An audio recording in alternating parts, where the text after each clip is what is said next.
அனைவருக்கும் வணக்கம். வெல்வது நிச்சயம் 2025 அப்படிங்கிற title free classes and test serious அப்படிங்கிறத ப்ரொவைட் பண்றோம். ஸோ அதை பற்றி 12th பொலிட்டிக்கல் சயின்ஸ் புக்ல இருக்கக்கூடிய ஓவர் லெசன்ஸ் டாபிக்ஸ் நம்ம பார்த்து வந்துருந்தோம். ஸோ லாஸ்ட் வீடியோல பிரசிடென்ட் உடைய பவர்ஸ் அண்ட் ஃபங்க்ஷன்ஸ் என்ன அப்படிங்கிறத பார்த்தோம். ஸோ இந்த வீடியோல vice president and prime minister பத்தின விஷயங்களை நம்ம டிஸ்கஸ் பண்ணுவோம். ஸோ துணை குடியரசுத் தலைவர், so vice president. So article 63 இருந்து 70 வரைக்கும் பாத்தீங்க அப்படின்னா அண்டர் பார்ட் 5 பகுதி 5 அப்படிங்கிறது யாரை பத்தி பேசுறாங்க அப்படின்னா குடியரசு துணைத் தலைவர்னு சொல்லக்கூடிய வைஸ் பிரசிடென்ட் பத்தி பேசுறாங்க. That is from article 63 to 70 அப்படிங்கிற ஆர்டிகல்ஸ்ல. ஸோ ஃபர்ஸ்ட் நம்மளுடைய இந்த வைஸ் பிரசிடென்ட் அப்படின்னு சொல்லக்கூடிய குடியரசு துணைத் தலைவர் அப்படிங்கிற கான்செப்ட் நம்ம எந்த கண்ட்ரியுடைய கான்ஸ்டியூஷன் வந்து எடுத்தோம் அப்படின்னா we are adopted from the US constitution. அமெரிக்காவினுடைய அரசியலமைப்பை பேஸ் பண்ணி இருக்கிற வைஸ் பிரசிடென்ட் சிஸ்டம் அப்படிங்கறத தான் நம்மளுடைய கான்ஸ்டியூஷன் நம்ம அடாப்ட் பண்ணிருப்போம். ஸோ அப்படி ஆர்டிகல் 63 அப்படிங்கிறது என்ன சொல்லுது அப்படின்னா which talks about that there shall be a vice president for India. So இந்தியாவுக்கு துணை குடியரசு தலைவர் ஒருத்தர் இருக்கலாம் அப்படின்னா அந்த துணை குடியரசு தலைவர் பதவியை பத்தி தான் ஆர்டிகல் 63 அப்படிங்கிறது பேசுது. ஸோ பிரசிடென்ட் அப்படிங்கிற ஒரு ஃபர்ஸ்ட் சிட்டிசன், இந்தியாவுடைய முதல் குடிமகன் அப்படின்னா வைஸ் பிரசிடென்ட் அப்படிங்கிறவர் he is the second citizen of the India. இந்தியாவுடைய இரண்டாவது குடிமகன். சோ அப்போ பிரசிடென்ட்டுக்கு அடுத்து இரண்டாவது மிக உயர்ந்த பதவி அப்படிங்கிறது யாருடையதா தான் இருக்கு அப்படின்னா இந்த வைஸ் பிரசிடென்ட் சொல்லக்கூடிய துணை குடியரசுத் தலைவராக தான் இருக்கு. ஓகே, சோ இந்த துணை குடியரசுத் தலைவருக்கான தேர்தல் அப்படிங்கிறது எப்படி நடக்குது அப்படிங்கிறத பார்ப்போம். ஓகேங்களா? So by single transferable vote. ஓகேங்களா? சோ ஒற்றை வாக்காளர் முறையில பை ப்ரொபோஷனல் ரெப்ரசன்டேஷன் சொல்லக்கூடிய விகிதாச்சார முறையில பாத்தீங்க அப்படின்னா மாற்றத்தக்க ஒற்றை வாக்கு மூலம் தேர்ந்தெடுக்கப்படுகிறார். இதை சிம்பிளா சொல்லணும் அப்படின்னா பிரசிடென்ட் எலெக்ஷன் எப்படி நடக்குமோ அதே மேனர்ல தான் இன்டைரக்ட் எலெக்ஷன் சொல்லக்கூடிய மறைமுக தேர்தல் மூலியமாக துணை குடியரசுத் தலைவருக்கான தேர்தல் அப்படிங்கிறது நடக்குது. ஸோ அப்போ இந்த துணை குடியரசுத் தலைவருக்கான தேர்தலில் யாரெல்லாம் வாக்களிக்கிறாங்க அப்படிங்கும் போது so all the members of the both the houses of parliament, நாடாளுமன்றத்துடைய ஈரவைகள் இருக்கக்கூடிய அனைத்து உறுப்பினர்கள், தட் மீன்ஸ் லோக்சபால இருக்கக்கூடிய 543 மெம்பர்ஸும் ராஜ்யசபால இருக்கக்கூடிய 245 மெம்பர்ஸும் வைஸ் பிரசிடென்ட்டுக்கு ஓட் பண்றாங்க. And state legislative assembly and state legislative council, மாநில சட்டப்பேரவையும் மாநில சட்ட மேலவையும் துணை குடியரசுத் தலைவர் தேர்தலில் வாக்களிக்கிறது கிடையாது. ஸோ இங்கேயும் மறைமுக தேர்தல் மூலியமாகத்தான் வாக்கெடுப்பு அப்படிங்கிறது நடக்குது. ஓகேங்களா? நெக்ஸ்ட் தகுதிகள், குவாலிஃபிகேஷன். ஸோ வைஸ் பிரசிடென்ட் ஆகணும்னா என்னென்னலாம் குவாலிஃபிகேஷன்ஸ் வேணும்? So first one, Indian citizen, இந்திய குடிமகனாக இருக்கணும். And then above 35 years of age, 35 வயதிற்கு மேற்பட்டவராக இருத்தல் வேண்டும். And then eligible to become a member of Rajya Sabha, மாநிலங்களவை உறுப்பினர் ஆவதற்கான தகுதி பெற்றிருத்தல் வேண்டும். ஓகேங்களா? ஸோ அப்போ இந்த இடத்துல ரொம்ப முக்கியமான பாயிண்ட், பிரசிடென்ட் ஆகணும் அப்படின்னா ஸோ ஒரு குவாலிஃபிகேஷன் என்ன சொல்லியிருப்பாங்கன்னா eligible to become a member of Lok Sabha, மக்களவை உறுப்பினர் ஆவதற்கான தகுதி பெற்றிருக்கணும்னு சொல்லுவாங்க. ஆனா வைஸ் பிரசிடென்ட்டை பொறுத்த வரைக்கும் eligible to become a member of Rajya Sabha, so மாநிலங்களவை உறுப்பினர் ஆவதற்கான தகுதி பெற்றிருக்கணும் அப்படின்னு சொல்லுவாங்க. ஓகேங்களா? நெக்ஸ்ட் அது மட்டும் இல்லாம நோ ஆஃபீஸ் ஆஃப் ப்ராஃபிட், எந்த விதமான லாபம் தரக்கூடிய பதவிகளையும் இருக்கக்கூடாது அப்படின்னு சொல்லுவாங்க. ஸோ இந்த குவாலிஃபிகேஷன்ஸ்லாம் இருந்தா அவங்க என்ன பண்ணலாம்? வைஸ் பிரசிடென்ட் ஆக முடியும், வைஸ் பிரசிடென்ட் எலெக்ஷன்ல போட்டி போட முடியும். நெக்ஸ்ட் பதவிக்கான வரையறைகள், that is condition of office. So குடியரசு துணைத் தலைவர் அப்படிங்கிறவருடைய டென்யூர் அப்படிங்கிறது என்ன அப்படின்னா 5 இயர்ஸ், 5 ஆண்டுகள் அப்படிங்கிறது அவருடைய பதவிக்காலம். ஓகேங்களா?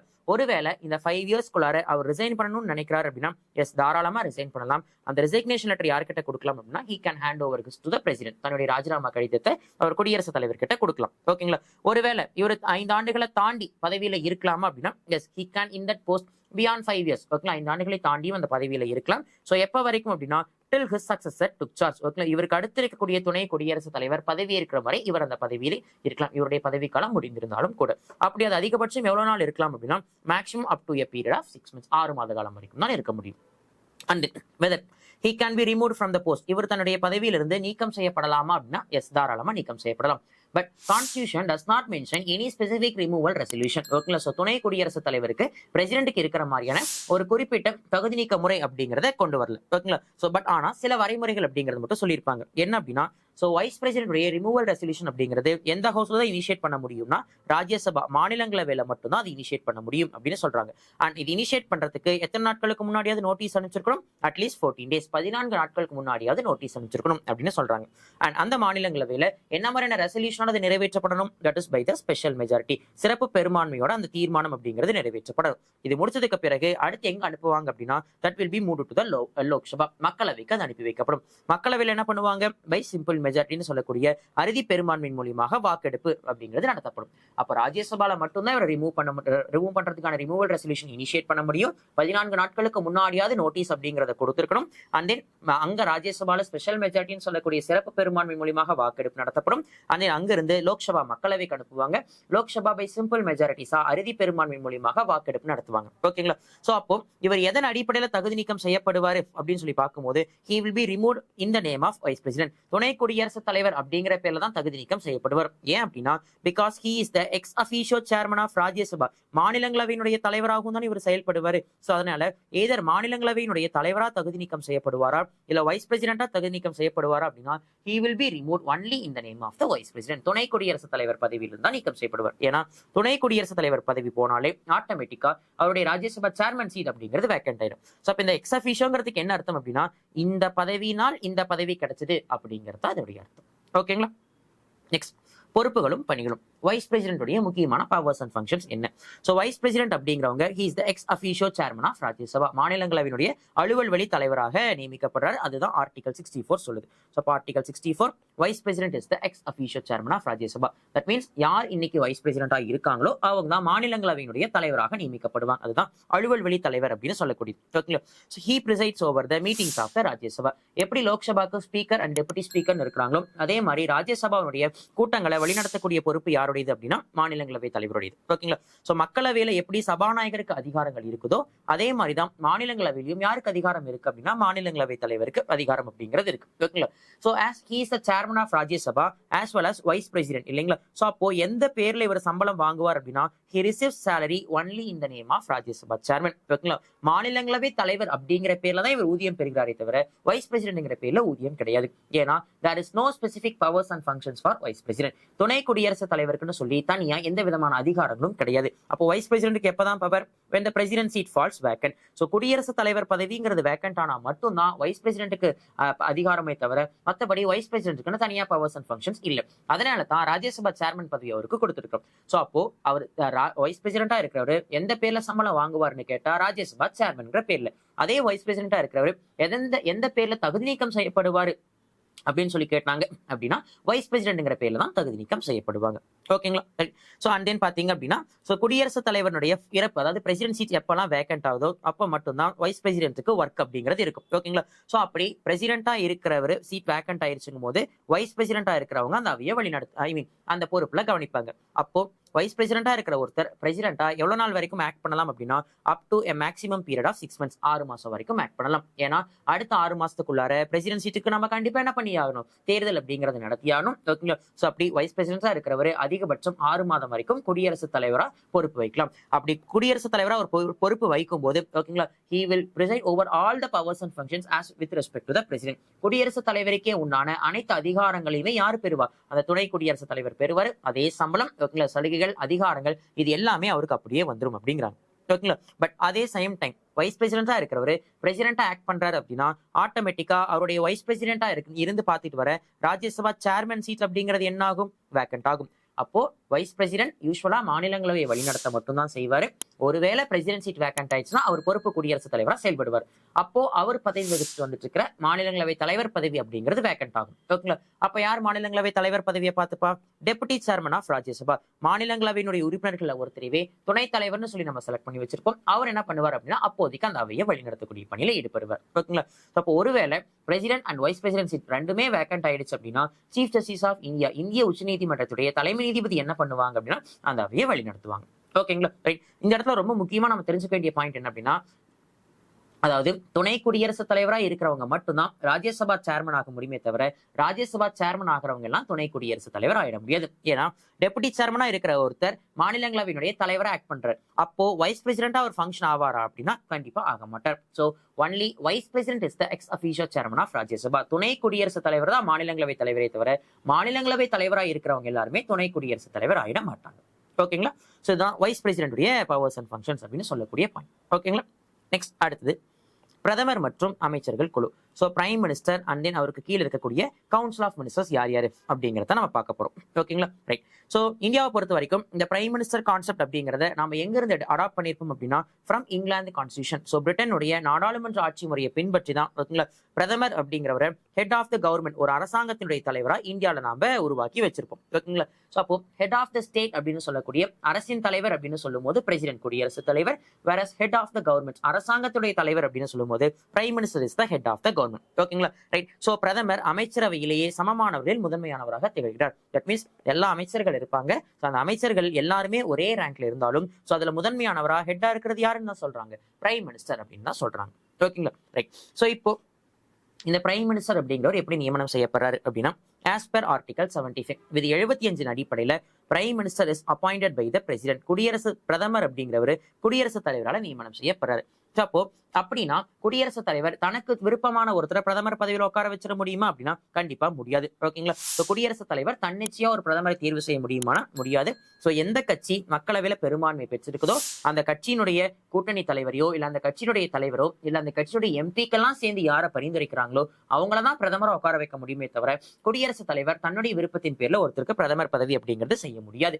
ஓகேங்களா, பிரதமரா அப்பாயின்ட் பண்ண முடியாது. But at the same time, when there is no majority for any political party, எந்த கட்சிக்கும் பெரும்பான்மை இல்லைன்னா வேணா குடியரசுத் தலைவர் என்ன பண்ணலாம் அப்படின்னா யாரை வேணாலும் பிரதமராக நியமனம் செய்யலாம். ஓகேங்களா, பட் ஆனா பிரதமர் அவங்க நியமனம் செஞ்சதுக்கு பிறகு ask them to prove the majority. அவங்க என்ன பண்ண சொல்லுவார் அப்படின்னா குடியரசுத் தலைவர் பெரும்பான்மை அப்படிங்கறது நிரூபிக்க சொல்லுவார்.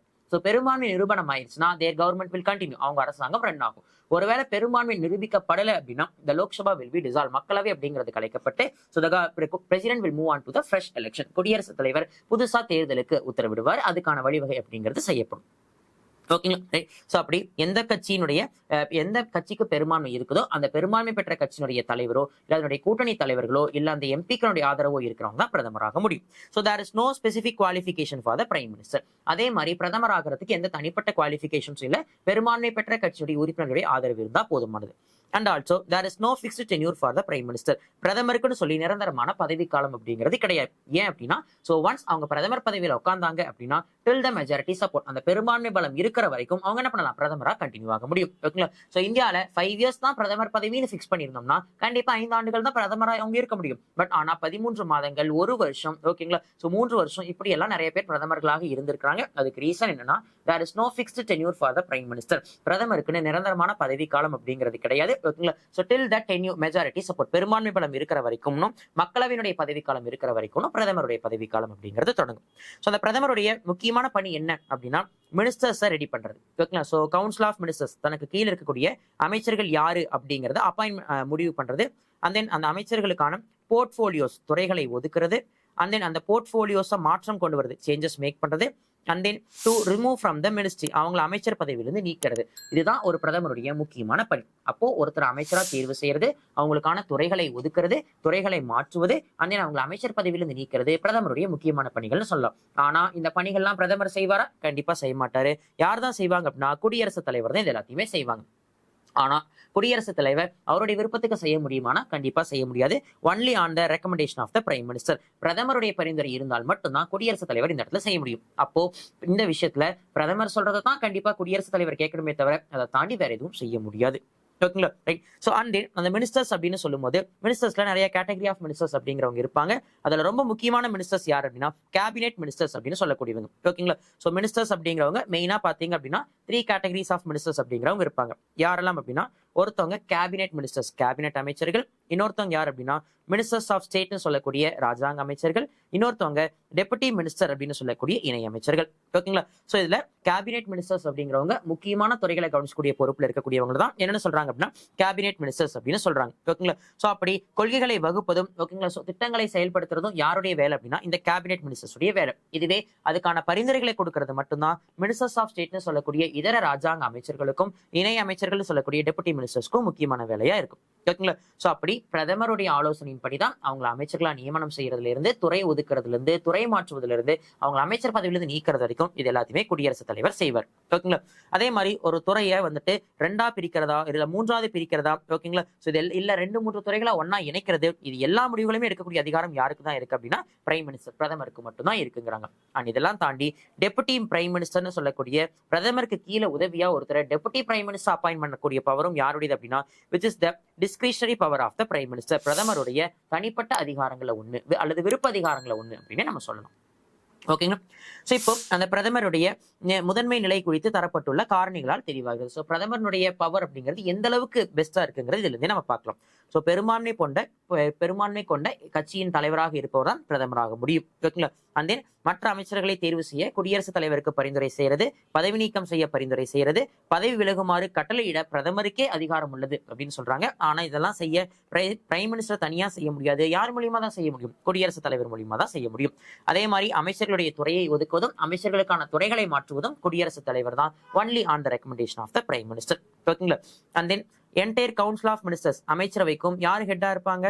பிரைம் மினிஸ்டர் தான் ஹெட்டா இருப்பாங்க. அப்போ எல்லா அமைச்சரவை கூட்டங்களும் யார் தலைமையில தான் நடைபெறும்? பிரதமர் தலைமையில தான் நடைபெறும். ஸோ அப்போ அமைச்சரவை கூட்டங்களுக்கு தலைமை தாங்கிறது. ஓகேங்களா. ஸோ பல குழு, அது மட்டும் இல்லாம பார்லிமெண்ட்ல இருக்கக்கூடிய பல கமிட்டிஸ், பல குழுக்களுக்கு ஹெட்டாக செயல்படுறதும் யாரு தான் அப்படின்னா பிரைம் மினிஸ்டர் தான். ஓகேங்களா. அண்ட் தென் அரசாங்கத்துடைய கொள்கைகள், ஓகேங்களா. ஸோ கவர்மெண்ட்டுடைய பாலிசி டெசிஷன்ஸ், ஓகேங்களா, கவர்மெண்ட்டுடைய முக்கியமான முடிவுகள் எல்லாத்தையுமே அந்த ஃப்ளோர் ஆஃப் த ஹவுஸ்னு சொல்லக்கூடிய ஸோ அவையில தெரிவிச்சு அது எல்லாத்தையும் அதிகாரப்பூர்வமா வெளியிடக்கூடிய பொறுப்பு பிரதமருக்கு தான் உண்டு. ஓகேங்களா. அண்ட் தென் அனைத்து துறைகளுடைய நடவடிக்கைகளையும் ஒருங்கிணைச்சு மேற்பார்வையிடுவார். ஏன்னா he is the head of the council of ministers, அமைச்சரவை குழுவுக்கு ஹெட்ங்கிறனால எல்லா துறை ரீதியான விஷயங்களையும் ஒருங்கிணைச்சு மேற்பார்வையிடக்கூடிய அதிகாரம் பிரதமருக்கு உண்டு. ஓகேங்களா. இன்கேஸ் ஒரு பிரைம் மினிஸ்டர் அவரா ரிசைன் பண்ணினாரு அப்படின்னாலோ, இல்ல அவருடைய அமைச்சரவை அப்படிங்கிறது கலைக்கப்பட்டாலோ, அவருடைய அரசாங்கம் கலைக்கப்பட்டாலோ, entire council of ministry get collapse, அவருடைய ஒட்டுமொத்த அமைச்சரவையும் என்ன செய்யப்படும் அப்படின்னா கொலாப்ஸ் ஆகும். இப்போ ஒரு பிரதமர் இறந்துட்டாங்கனாலோ, பிரதமர் பதவியை ராஜினாமா பண்ணாங்கனாலோ, அவரால் பரிந்துரைக்கப்பட்ட அவருடைய அமைச்சர்களுடைய பதவியும் என்ன ஆகும்? ஆட்டோமேட்டிக்காக முடிவுக்கு வந்துடும். ஓகேங்களா. அண்ட் தென் அடுத்தது பிரதமர் அப்படிங்கிறவங்க பிரசிடென்ட்டுக்கும் கவுன்சில் ஆஃப் மினிஸ்டர்ஸ் அமைச்சரவை குழுவுக்கும் இடையில இருக்கக்கூடிய ஒரு முக்கியமான இணைப்பு பாலம்னு சொல்லலாம். ஏன் அப்படின்னா அமைச்சரவை குழு தன்னுடைய எல்லா முடிவுகளையுமே யார் மூலியமா தான் பிரசிடென்ட் கிட்ட கொடுப்பாங்க அப்படின்னா பிரதமர் மூலியமா தான் கொடுப்பாங்க. அதே மாதிரி பிரசிடென்ட் அமைச்சர்களுக்கு ஏதாவது உத்தரவுகளை பிறப்பிக்கிறதா இருந்தாலும் பிரைம் மினிஸ்டர் மூலியமா தான் என்ன பண்ணுவாங்க அப்படின்னா அமைச்சர்களுக்கு தெரிவிப்பாங்க. ஸோ அப்போ குடியரசுத் தலைவருக்கும் அமைச்சர்களுக்கும் இடையில ஒரு இணைப்பு பாலமாக செயல்படுறது யாரு அப்படின்னா பிரைம் மினிஸ்டர் தான். நான் இதெல்லாத்தையும் தாண்டி ஓகேங்களா அரசின் வெளிநாட்டு விவகாரங்களை வெளியிடும் முக்கிய நபராகவும் அவர் இருக்கிறார். ஸோ எந்தெந்த நாடுகளுக்கு போய் எவ்வளவு முதலீடுகள் பண்ணிட்டு வந்தாங்க அப்படிங்கிற எல்லா விஷயங்களையும் கூட பாத்தீங்க அப்படின்னா ஸோ பிரைம் மினிஸ்டர் தான் வெளியிடக்கூடிய முக்கிய பொறுப்பாளராக தான் இருப்பார். ஓகேங்களா. ரைட்.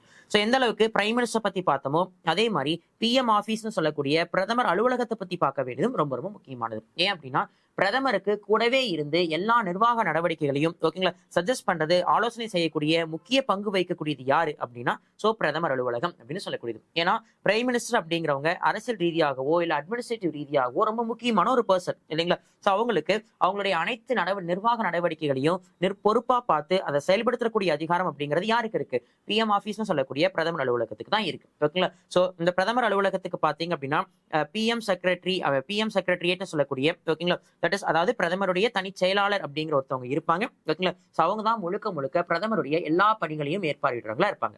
சோ அப்போ பிரைம் மினிஸ்டருடைய எல்லா பவர்ஸ் அண்ட் ஃபங்க்ஷன்ஸையும் அசிஸ்ட் பண்ணக்கூடிய வேலை பிஎம் ஆபீஸ் உடையது. ஓகேங்களா. ஸோ இந்த பிரதமர் அலுவலகம் அப்படிங்கிறது it is an extra constitutional பாடி, அரசியல் அமைப்பில் குறிப்பிடப்படாத ஒரு அமைப்பு. ஓகேங்களா. ஸோ இதை பத்தி கான்ஸ்டியூஷன்லாம் எங்கேயுமே பிரதமர் அலுவலகத்தை பத்தின விஷயங்களை மென்ஷன் பண்ணவே கிடையாது. ஓகேங்களா. ஸோ முதல்ல பிரதமர் அலுவலகம் அப்படிங்கிறது எப்ப செயல்பாட்டுக்கு வந்திருக்கும் அப்படின்னா இந்தியா 1947. ஓகேங்களா. பட் ஆனா till 1977 1977 வரைக்கும் இங்க 97 இருக்கு. ஸோ நீங்க 77 மாத்திக்கோங்க. 1977 வரைக்கும் பாத்தீங்க அப்படின்னா இது பிரதமரின் செயலகம் பிஎம் செக்ரட்டரியேட் அப்படின்னு தான் அழைக்கப்பட்டுச்சு. அதுக்கு பிறகுதான் நிர்வாக ரீதியா பாத்தீங்க அப்படின்னா ஸோ என்ன செய்யப்பட்டது? பிரதமர் அலுவலகம்னு மாத்தப்பட்டது. அப்ப 1947 உருவானது. 77 வரைக்கும் பிஎம் செக்ரட்டரியேட் இருந்தது. ஸோ அதுக்கு பிறகுதான் என்னென்ன மாறி இருக்கும் அப்படின்னா பிஎம் ஆபீஸ் அப்படின்னு சொல்லிட்டு மாறி இருக்கும். ஓகேங்களா. சோ அப்போ பிஎம் ஆபீஸ்னுடைய ஓகேங்களா அரசியல் ரீதியான தலைவர் பொலிட்டிக்கல் ஹெட் யாரு அப்படின்னா பிரைம் மினிஸ்டர். வேற நிர்வாக ரீதியான தலைவர் யார் அப்படின்னா முதன்மை செயலாளர் அப்படிங்கிற கேட்டகரியில் இருக்கக்கூடிய பிரைம் மினிஸ்டர் செக்ரட்டரியேட் அப்படின்னு சொல்லக்கூடிய செயலாளர். ஓகேங்களா. சோ அப்போ அரசியல் ரீதியான தலைவர் பிரதமராகவும் நிர்வாக ரீதியாக முதன்மை செயலாளரும் தான் பிஎம் ஆபீஸ் சொல்லக்கூடிய பிரதமர் அலுவலகத்துக்கு ஹெட்டா இருப்பாங்க. சோ பிரதமருடைய எல்லா முக்கிய முடிவுகளுக்கும் அவங்களுக்கு உதவிகரமா இருந்து பிரதமர் அலுவலகத்தை செயல்படக்கூடிய ரொம்ப முக்கியமான இந்தியாவினுடைய ஆலோசனை வழங்கும் அமைப்பா இருக்கிறதா யார் அப்படின்னா பிஎம் ஆபீஸ் அப்படின்னு சொல்லக்கூடிய பிரதமர் அலுவலகம். சோ இந்த பிரதமர் அலுவலகத்தினுடைய முக்கியமான பணிகள் என்ன? அரசாங்கத்தின் தலைவர் ஹெட் ஆஃப் த கவர்மெண்ட் அப்படிங்கிற கேட்டகரியில் இருக்கிற பிரதமருக்கு தேவையான உதவிகளை செய்யறது. ஓகேங்களா. அண்ட் தென் மத்திய அமைச்சகங்களுடன் துறைகளுடன் மாநில அரசுடன் தொடர்புகளை பராமரிப்பது. ஓகேங்களா. சோ பிரதமருக்கு கீழே பல சென்ட்ரல் கவர்மெண்ட் மினிஸ்ட்ரிஸ் இருக்கும் இல்லையா. சோ அப்படி பல அமைச்சகமா இருந்தாலும் சரி, பல டிபார்ட்மெண்ட்ஸா இருந்தாலும் சரி, and then mini state government பல மாநில அரசாங்கங்கள் இருக்கும் இல்லையா. சோ இது எல்லாத்தோடையும் பிரதமரை இன்டர்லிங்க் பண்ணக்கூடிய முக்கியமான அமைப்பு யாருதான் அப்படின்னா இந்த பிஎம் ஆபீஸ் சொல்லக்கூடிய பிரதமர் அலுவலகம் தான். அண்ட் தென் நித்தி ஆயோக் தேசிய வளர்ச்சிக்குழுன்னு சொல்லக்கூடிய நேஷனல் டெவலப்மெண்ட் கவுன்சில் போன்றவற்றுக்கு தேவையான உதவிகளை செய்யறதும் பிரதமர் அலுவலகம் தான். அதன் ஊடகங்களுடனும் பொதுமக்களுடனுமான பிரதமரின் தொடர்புகளை பராமரிப்பது. ஸோ பிரைம் மினிஸ்டரை பொறுத்த வரைக்கும் பிரஸ் அண்ட் மீடியா கிட்ட அட்ரஸ் பண்றது போன்ற ரிலேஷன்ஷிப்ஸை மெயின்டைன் பண்றது இந்த பிஎம் ஆஃபீஸ் தான். அண்ட் தென் பிரதமரின் அலுவல்களுக்கு விதிகளின்படி நடவடிக்கைகளை மேற்கொள்வது. அண்ட் தென் குறிப்பிட்ட விதிகளின்படி பிரதமருக்கு அனுப்பப்படும் விவரங்களை பற்றி ஆராய்ந்து பிரதமருக்கு உதவுவது. ஸோ அப்போ பல முக்கியமான விஷயங்கள்ல பிரதமருக்கு ஆலோசனை வழங்கக்கூடிய அமைப்பாக இந்த பிரதமர் அலுவலகம் அப்படிங்கிறவங்க செயல்படுவாங்க. அண்ட் குடியரசுத் தலைவர், ஆளுநர், அயல்நாட்டு தூதர்கள் போன்றவர்களுடன் இணக்கமான உறவுகளுக்காக பிரதமர் அலுவலகம் அப்படிங்கிறது பிரதமருக்கு உதவுது. ஓகேங்களா? ஸோ மற்ற அஃபீஷியல்ஸோட நெருங்கி பழகிறதுக்கான ஒரு விஷயம் அப்படிங்கிறது பிரதமர் அலுவலகம் மூலியமா பிரதமருக்கு கிடைக்குது. அண்ட் இந்த பிரதமர் பிரைம் மினிஸ்டருடைய திங்க் டேங்க் அப்படின்னு சொல்லக்கூடிய சிந்தனை ஊற்றாக செயல்படுவது எது அப்படின்னா இந்த பிரதமர் அலுவலகம் அப்படிங்கிறதான். எப்படி இந்தியாவுடைய திங்க் டேங்க் நம்ம நித்தி ஆயோக் சொல்லுவோமோ அதே மாதிரி பிஎம் ஆஃபீஸுடைய திங்க் டேங்க் அப்படின்னு சொல்லக்கூடிய சிந்தனை ஊற்று எது அப்படின்னா பிரைம் மினிஸ்டர்ஸ் ஆஃபீஸ். ஓகேங்களா? அண்ட் தென் அமைச்சரவை தொடர்பான விவகாரங்களில் பிரதமர் அலுவலகம் ஈடுபடுவது கிடையாது. ஓகேங்களா? ஸோ அமைச்சரவை தொடர்பான விவகாரங்களை யாரு தான் பார்த்துப்பாங்க அப்படின்னா ஸோ அமைச்சரவை செயலகம் அப்படின்னு சொல்லக்கூடிய கேபினெட் செக்ரட்டரியேட் தான் பார்த்துப்பாங்களே தவிர ஒவ்வொரு அமைச்சரவை சார்ந்த விஷயங்களை பார்த்துக்கிறதுக்கு யார் இருக்காங்க? கேபினெட் செக்ரட்டரியேட் இருக்காங்க. யாரு தலையிட மாட்டாங்க அப்படின்னா பிஎம் ஆஃபீஸ் அப்படிங்கிறவங்க தலையிட மாட்டாங்க. ஸோ அந்த ஒவ்வொரு கேபினெட் செக்ரட்டரியேட் கீழேயும் பார்த்தீங்க அப்படின்னா பிரதமருக்கு வழிகாட்டுவதற்காக பார்த்தீங்க அப்படின்னா கேபினெட் செக்ரட்டரி அப்படின்னு சொல்லக்கூடிய கேபினெட் செயலாளர் அப்படிங்கிறவங்க இருப்பாங்க. ஓகேங்களா? இதெல்லாம் தான் வந்துட்டு prime minister office and vice president பத்தி தெரிஞ்சுக்க வேண்டிய முக்கியமான பாயிண்ட்ஸ். ஓகேங்களா? ஓகே. ஸோ அடுத்த வீடியோல சென்ட்ரல் கவுன்சில் ஆஃப் மினிஸ்டர்ஸ், மத்திய அமைச்சரவை குழு, ஓகேங்களா? ஸோ அவங்களுடைய பவர்ஸ் அண்ட் ஃபங்க்ஷன்ஸ்லாம் என்னென்ன அப்படிங்கிறத அடுத்த வீடியோல நம்ம டிஸ்கஸ் பண்ணுவோம். Thank you all.